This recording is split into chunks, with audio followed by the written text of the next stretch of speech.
اعوذ باللہ من الشیطان الرجیم بسم اللہ الرحمن الرحیم الحمدللہ رب العالمین والصلاة والسلام علی سیدنا و نبینا محمد وآلہ الطیبین الطاہرین المعصومین اما بعد فقد قال اللہ تبارک و تعالی فی کتابہ المجید وفرقانہ الحمید وهو اصدق القائلین ان اللہ وملائکتہ یصلون علی النبی یا ایہا الذین آمنوا صلوا علیہ وسلموا تسلیما۔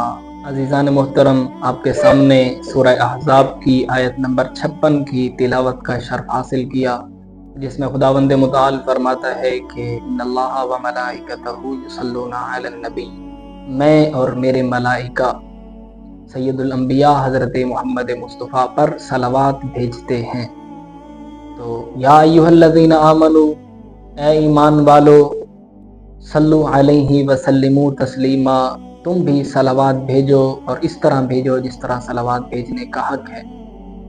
روایات کہتی ہیں کہ سب سے بہترین عمل، بالخصوص روز جمعہ کا سب سے بہترین عمل محمد و آل محمد پر صلوات بھیجنا ہے، اور اتنی زیادہ فضیلت ہے کہ امام رضا علیہ السلام فرماتے ہیں کہ جس شخص کو توفیق توبہ نصیب نہ ہوتی ہو، یعنی وہ اسے اتنا موقع نہ ملتا ہو کہ وہ اللہ کی بارگاہ میں اپنے گناہوں پر توبہ کر سکے، یہ اس سے توفیق سلب ہو چکی ہو، تو امام فرماتے ہیں وہ شخص کثرت سے صلوات پڑھتا رہے، اللہ اسی صلوات کے بدلے میں اس کے تمام گناہ معاف کر دے گا۔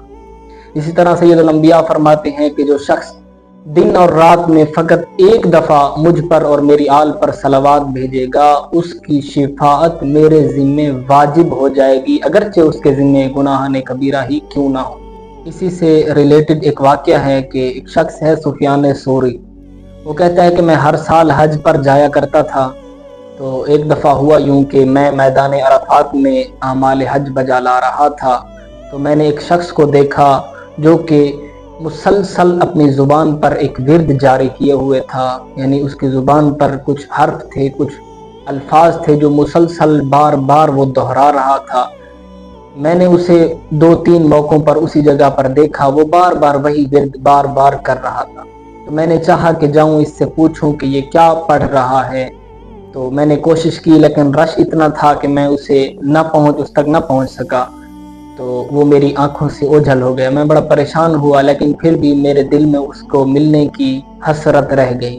اسی طرح میں طواف کعبہ میں جب میں پہنچا تو میں نے پھر اس شخص کو دیکھا، وہاں پر بھی وہ شخص وہی الفاظ مسلسل دہرا رہا تھا۔ میں بہت مشکل کے ساتھ اس کے پاس جا کر پہنچا، اس کو جا کر میں نے کہا کہ اے شخص، کیا ماجرا ہے؟ یہ جگہ ایسی ہے، یہاں پر گریہ و زاری و مناجات کی جگہ ہے، لیکن تو یہ کیا مسلسل ایک عمل بار بار اپنی زبان پر دہرا رہا ہے؟ تو وہ شخص کہتا ہے کہ میں نہیں بتاتا۔ تو بہت زیادہ تکرار کیا، جس کے بعد اس نے کہا چلو آؤ میں تمہیں بتاتا ہوں۔ واقعہ یوں ہے کہ ایک دفعہ میں اور میرا والد حج پر آئے تھے، تو یہاں پر میرے والد محترم کی طبیعت ناساز ہو گئی، وہ بہت زیادہ علیل ہو گئے۔ میں ان کی تیمارداری کرتا رہا، بالآخر ان پر وقت آخر آن پہنچا، وقت موت آن پہنچا۔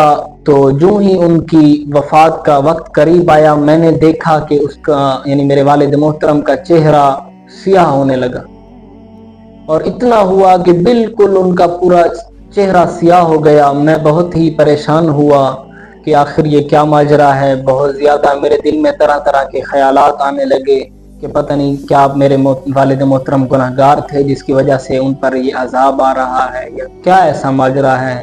اسی دوران میں لوگوں کے طعن و تشنیع کی وجہ سے ڈر کر رونے لگا، اتنا رویا کہ میں بے ہوش ہو گیا۔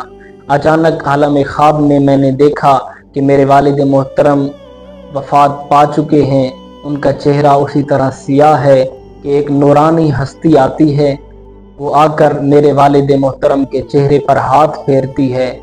ہاتھ کا پھیرنا تھا کہ میرے والد محترم کا چہرہ نور کی مانند چمکنے لگا۔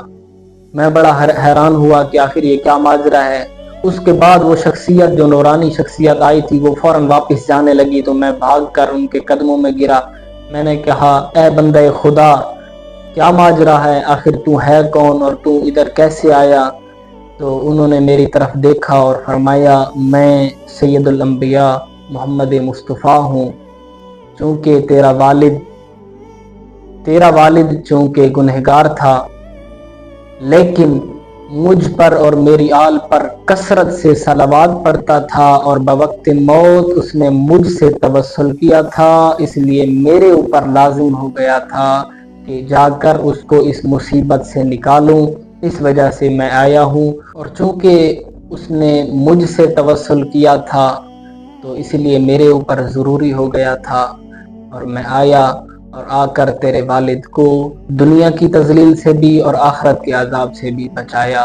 لہذا کوشش کیا کریں کہ جب بھی وقت ملے، فارغ ہوں، کچھ نہ کر رہے ہوں تو کوشش کیا کریں زیادہ سے زیادہ محمد و آل محمد کی ذات پر صلوات بھیجتے رہا کریں۔ السلام۔